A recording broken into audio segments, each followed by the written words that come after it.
तुम इसके पति हो, तुम इसे सिखाओ। अरे ऐसी भी क्या बात बोल दी मैंने जो तुम्हें मेरी किसी बात का बुरा लगा हो, तो प्लीज मुझे अपनी बड़ी बहन समझ के माफ कर दो।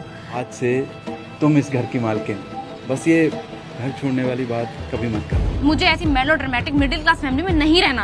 अब अगर ये फैसला कर ही चुके हैं ये घर छोड़ने का, तो मैं इसके साथ हूँ। जाओ शनाया, अपने घर जाओ। तुम भी तो मेरे साथ चल रहे हो। मैं? घर छोड़ने का फैसला तुम्हारा है, मेरा नहीं। ऐश आराम की जिंदगी तुम्हें चाहिए, जो शायद हमारे इस मिडिल क्लास घर में नहीं मिल सकती।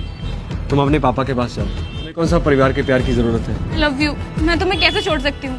आई love you too, but I love my family more than you. प्यार से पति और पत्नी के बीच में नहीं होता, प्यार हर रिश्ते में होता है। मैं अपना घर छोड़ के नहीं जा सकता, तुम जा सकती हो। नहीं प्राग, आई एम सो सॉरी। मैं खुद को चेंज करूंगी ना तुम्हारे लिए। आई एम सो सॉरी भाभी, सॉरी भैया, माफ कर दो प्लीज मुझे। अरे कर भी तो माफ।